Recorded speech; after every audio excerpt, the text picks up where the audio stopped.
ോട് case പറഞ്ഞു. മുഹമ്മദ് ഇവിടെ വന്നിട്ട് സ്ഥിരമായി നിസ്കരിക്കുന്നുണ്ട്. അപ്പോഴാണ് അബൂജഹൽ പറഞ്ഞത്,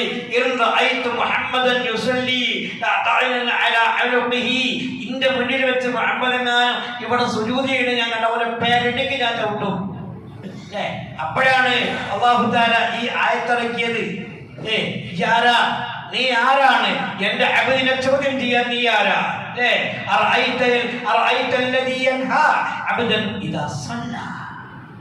എന്റെ അടിമ നിസ്കരിക്കുന്നത് തടയാൻ നിനക്കെന്ത് അവകാശം എന്ന് ചോദിച്ചിട്ട് അവസാനം, ഞാൻ അത് വിശദീകരിക്കാനല്ല ഉദ്ദേശിക്കുന്നത്, അവസാനം അല്ലാഹു പറഞ്ഞു, ഇത് നമുക്കൊക്കെ പാടാനുള്ളൊരു വിഷയമാണ്.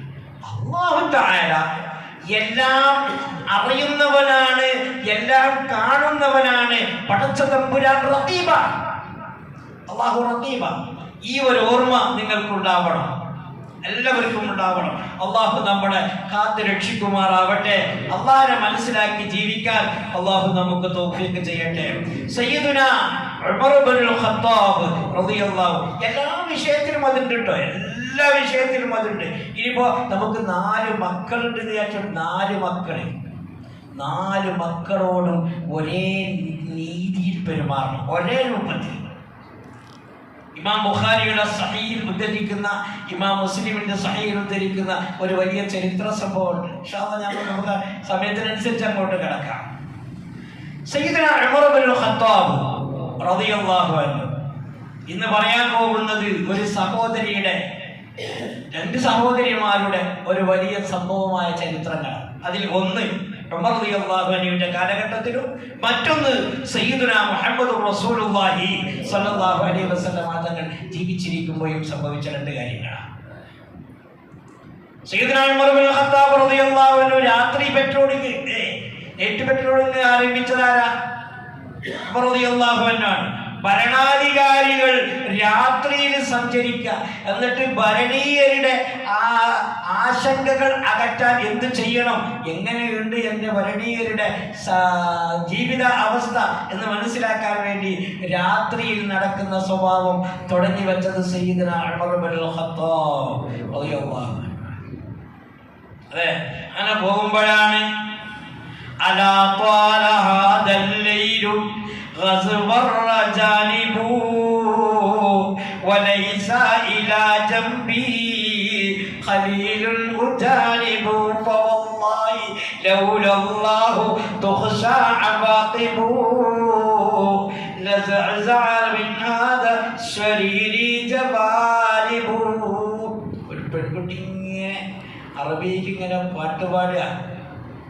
പാട്ടിങ്ങനെ കേട്ടപ്പോ അറിയാതെ അവിടെ നിന്നു.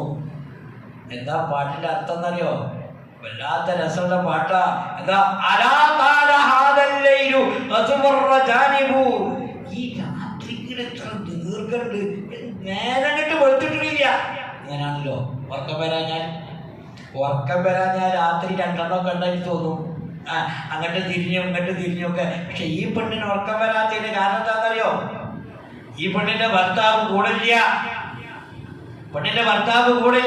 അതുകൊണ്ട്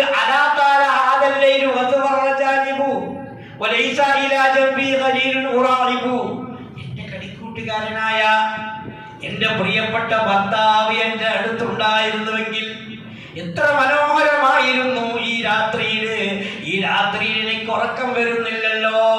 എന്നിട്ട് ആ പെണ്ണ് പാടാണ്, ഫവല്ലാഹി ലൗലല്ലാഹു തുഖ്ശാ അവാഖിബു ലസഅസഅ മിൻ ഹാദാ സരീരി ജബലിബു. പടച്ചോനാണ് സത്യം, ഫവല്ലാഹി ലൗലല്ലാഹു തുഖ്ശാ അവാഖിബു. അല്ലാഹുവിനെ എനിക്കെങ്ങാനും ഭയപ്പാടില്ലെങ്കിൽ. ആദ്യത്തെ വരികൾ കേട്ടപ്പോൾ തന്നെ ഉമർ റളിയല്ലാഹു അൻഹു വാതിലിങ്ങനെ മുട്ടാൻ വേണ്ടി എൻ്റെ വാടിങ്ങനെ ഊരിയിട്ട് അതിൻ്റെ ഈ ചട്ട കൊണ്ട് വാതിലിൻ്റെ അടുത്തൊക്കെ കിടത്തിയപ്പോഴാണ് 2ാമത്തെ വരി പെണ്ണ് പാടുന്നത്.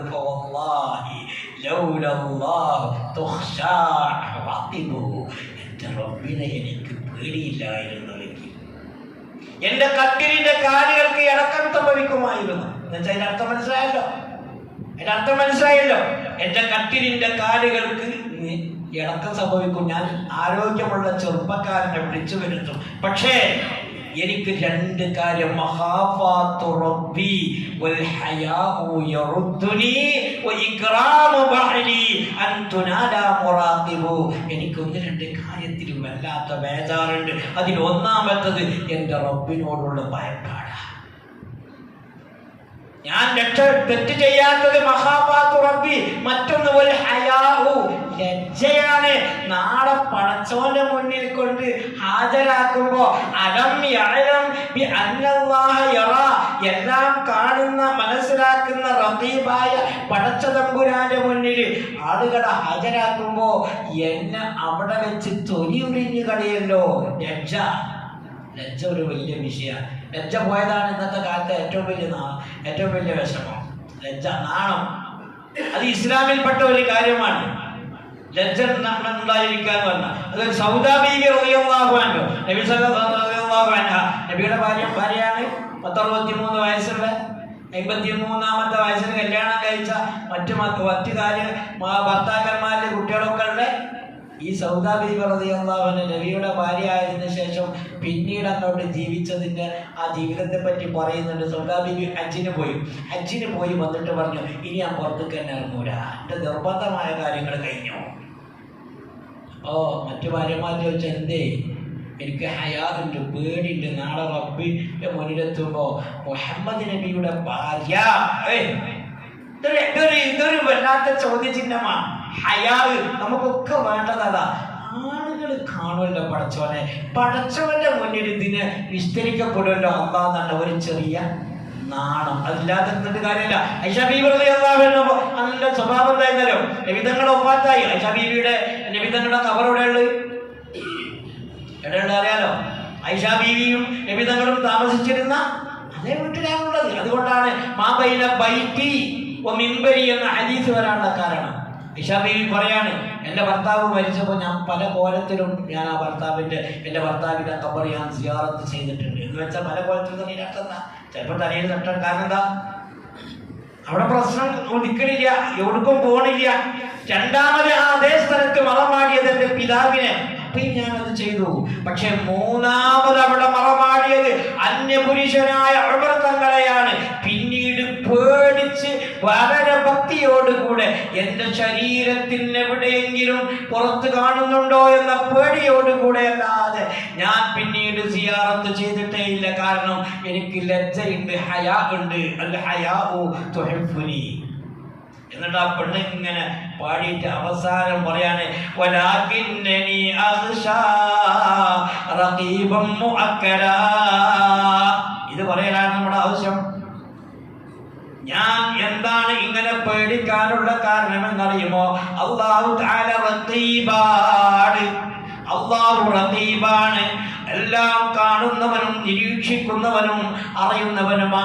ഈ ഒരു പേടി നമ്മുടെ കൽവിലുണ്ടായാൽ മതി. ഏത് പേടി? അല്ലാഹു റഖീബാണ്, അല്ലാഹു കാണുന്നവനാണ്. അപ്പൊ നമ്മൾ സ്വാഭാവികപരമായി ആരും കാണില്ല എന്ന് വിചാരിക്കുമ്പോഴാണല്ലോ നമ്മൾ എന്താകുന്നത്, പലതും ചെയ്യണത്. പക്ഷേ ഈ പെണ്ണ് പാടിയതുപോലെ വലാകിന്നനി അഖ്ശാ റഖീബൻ മുഅക്കരാ, ലോകരക്ഷിതാവായ സർവജ്ഞനായ അല്ലാഹു ഇതെല്ലാം കണ്ടുകൊണ്ടിരിക്കുന്നുണ്ട്, അതുകൊണ്ട് എനിക്ക് പേടിയാണ്. വലിയ വിഷയമുള്ള കാര്യമല്ലേ? മഹാനായ സയ്യിദുനാ മുഹമ്മദുർ റസൂലുള്ളാഹി സ്വല്ലല്ലാഹു അലൈഹി വസല്ലം തങ്ങളുടെ അടുത്ത് ഒരു കേസ് വന്നു. നല്ല ശ്രദ്ധിക്കണം കേട്ടോ. നമ്മളിൽ നിന്നൊക്കെ സംഭവിച്ചു പോകുന്ന ചില കാര്യങ്ങളാണ്. 3 പെൺകുട്ടിയും ഒരു ആൺകുട്ടിയുണ്ട്, അല്ലെങ്കിൽ 4 പെൺകുട്ടികളും ഒരു ആൺകുട്ടിയുണ്ട്, അല്ലെങ്കിൽ ഒക്കെ പെൺകുട്ടികളാണ്. അപ്പോൾ നമുക്ക് ചില മക്കളോടൊരു പ്രത്യേക വാത്സല്യം ഉണ്ടാവാം. പക്ഷെ അത് മക്കൾക്കിടയിൽ എന്താക്കരുത്, ഒരിക്കലും പ്രകടിപ്പിക്കരുത്. പ്രത്യേകിച്ച് ഒന്നും ഒരാൾക്ക് കൊടുക്കും ചെയ്യരുത്. കാരണം എന്താ? റഖീബാണ്, അല്ലാഹു റഖീബാണ്. അത് ചിലപ്പോൾ കൊലപാതകത്തിന് വരെ എത്തും. യൂസുഫ് നബിയോട് യാക്കൂബ് നബി പറഞ്ഞെന്താ? പൊന്നു മോനെ സൂക്ഷിച്ചിട്ടോ, നിന്നെ കൊന്നു കളയും നിന്റെ സഹോദരങ്ങൾ. അതുകൊണ്ട് കണ്ട സ്വപ്നം പറയണ്ടട്ടോ, ആരോടും മിണ്ടണ്ടട്ടോ. എന്തേ കാരണം? ഒരു പ്രത്യേകമായ വാത്സല്യം യാക്കൂബ് നബിക്ക് യൂസുഫ് നബിയിൽ ഉണ്ടായതാണ് അവസാനം ഈ ഒരു അവസ്ഥയിലേക്ക് എത്താനുള്ള കാരണം. സയ്യിദുനാ മുഹമ്മദ് റസൂലുള്ളാഹി സ്വല്ലല്ലാഹു അലൈഹി വസല്ലമ തങ്ങളുടെ അടുത്ത് ബഷീർ ഇബ്നു സഅദ് സ്വഹാബിയാണ് കേട്ടോ. ബഷീർ ഇബ്നു സഅദ് റളിയല്ലാഹു അൻഹു തന്റെ രണ്ടാമത്തെ ഭാര്യയായ അംറ ബിൻത് റവാഹ, അംറ എന്നാണ് പെണ്ണിന്റെ പേര്, ബിൻത് റവാഹ, ഈ അംറ ബിൻത് റവാഹ എന്ന പെണ്ണിന് രണ്ടാമത്തെ ഭാര്യയാണ്, ഉള്ള മകനാണ് നുഅ്മാൻ ഇബ്നു ബഷീർ. ഇവരൊക്കെ സഹാബത്താട്ടോ, ഒക്കെ സഹാബികളാണ്. ബഷീർ ഇബ്നു സഅദ് സഹാബിയാണ്, നുഅ്മാൻ ഇബ്നു ബഷീർ സഹാബിയാണ്, അംറ ബിൻത് റവാഹ സഹാബിയത്തായ വനിതയാണ്. ഈ രണ്ടാമത്തെ ഭാര്യയുടെ മകനായ നുഅ്മാൻ ഇബ്നു ബഷീറിന് കുറച്ച് മുതൽ കൊടുത്തു.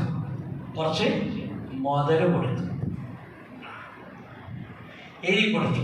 അപ്പോ മുപ്പരെന്നെ പറയുന്നുണ്ട്, ഞാനത് കൊടുത്തത് എന്തിനാണെന്നറിയോ? കൊടുത്തതൊന്നുമല്ല, എൻ്റെ രണ്ടാമത്തെ പെണ്ണുങ്ങളോട് എനിക്ക് വലിയ ഇഷ്ടമാണ്, ഓളൊന്ന് തിരിഞ്ഞോട്ടെ. ഞാനല്ലോ രണ്ടെണ്ണമൊക്കെ ഉണ്ടാകുമ്പോൾ ഓളെനിക്ക് വലിയ ഇഷ്ടമാണ്, അങ്ങനെ പാടില്ല, ഒരിക്കലും അത് പാടില്ല. ഭയങ്കര അപകടത്തിൽ നമ്മൾ ചെയ്ത വിവാദത്തിന് വരെ പ്രതിഫലം കിട്ടാതായി പോകും. അതുകൊണ്ടല്ല അല്ലെങ്കിലൊക്കെ നമുക്കൊക്കെ പോയി രണ്ടെണ്ണം കെട്ടിക്കൂടെ, എന്താ തരാൻ? ഒന്നിനെ തന്നെ കൊണ്ടുവരാൻ കഴിയാത്തതുകൊണ്ടുള്ള കുഴപ്പമുള്ളൂ, വേറെ കുഴപ്പമൊന്നുമില്ല, വലിയ അപകടമുള്ള വിഷയമാണ്. അപ്പോ ഈ അംറ ബിൻത് റവാഹ റളിയല്ലാഹു അൻഹായെ വിളിച്ചിട്ട് ഭർത്താവായ ബഷീർ ബിൻ സഅദ് തങ്ങൾ പറഞ്ഞു, ഞാനിതാ നമ്മുടെ നുഅ്മാനു വേണ്ടി കുറച്ച് സ്ഥലം മാറ്റി വെച്ചിട്ടുണ്ട്, അവൻ്റെ പേര് എഴുതിയിട്ടുണ്ട്. ഉടനെ തന്നെ ആ പെണ്ണ് പറഞ്ഞു, സംഗതി കുഴപ്പമൊന്നുമില്ല, പക്ഷേ നിങ്ങൾ ചെന്നിട്ട് ഇത് മുത്തുനബിയോട് പറഞ്ഞിട്ട് അല്ലാഹുവിന്റെ റസൂല് ഇതിന് സമ്മതം തരികയാണെങ്കിൽ കുട്ടിക്ക് കൊടുത്തോളി. നമ്മളാണെങ്കിൽ അങ്ങനെ പറയൊന്നുമില്ല, അത് കെട്ടിനെ കഴിച്ചിലായി, രണ്ടെണ്ണം ഉണ്ടാവും അല്ലേ, കിട്ടിയ കഴിച്ചിലായില്ലേ, മണ്ടല്ലാന്ന് പറയും. പക്ഷേ സഹാബിയത്തുകളായ മുൻഗാമികളായ ആളുകൾക്ക് ഒരു പേടിയുണ്ട് പഠിച്ചോനെ. അതുകൊണ്ട് നിങ്ങൾ കുഴപ്പമൊന്നുമില്ല, എനിക്ക് നല്ല ഇഷ്ടം തന്നെ, എൻ്റെ കുട്ടിക്കല്ലേ നിങ്ങൾ കൊടുക്കണേ, ഇഷ്ടമാണ്. പക്ഷെ ഇതിന് ആര് സാക്ഷി നിൽക്കണം? കുഴപ്പമില്ലാന്ന് ആര് പറയണം? സയ്യിദുനാ മുഹമ്മദ് റസൂലുള്ളാഹി സ്വല്ലല്ലാഹു അലൈഹി വസല്ലം തങ്ങൾ പറയണം. എന്നിട്ട് നിങ്ങൾ കൊടുത്തോളി, അല്ലാത്ത പക്ഷം എനിക്ക് ഇത് സമ്മതമല്ല. അങ്ങനെ നബി സ്വല്ലല്ലാഹു അലൈഹി വസല്ലം തങ്ങൾ, ഇത് നമ്മൾ നല്ലോണം പഠിച്ചു വെക്കേണ്ട ഒരു കാര്യമാണ്. ഇത് നമ്മുടെ വീട്ടിൽ ഒരു പക്ഷേ നമുക്ക് 4ഉം 5ഉം ഒക്കെ മക്കളുണ്ടാവും. ഒരിക്കലും 2 കണ്ണുകൊണ്ട് മക്കളെ കാണരുത്, അത് അല്ലാഹുവിന് ഇഷ്ടമല്ല. ഇത് പറയാനാണ് ഞാനിത് പറഞ്ഞത്, അത് അല്ലാഹുവിന് ഇഷ്ടല്ലേ. അല്ലാഹുവിന് ഇഷ്ടമല്ലാത്ത കാരണം എന്താ? അല്ലാഹു കാണുന്നവനാണ്, വേർതിരിവ് പഠിച്ചോണ്ട് ഇഷ്ടമല്ല.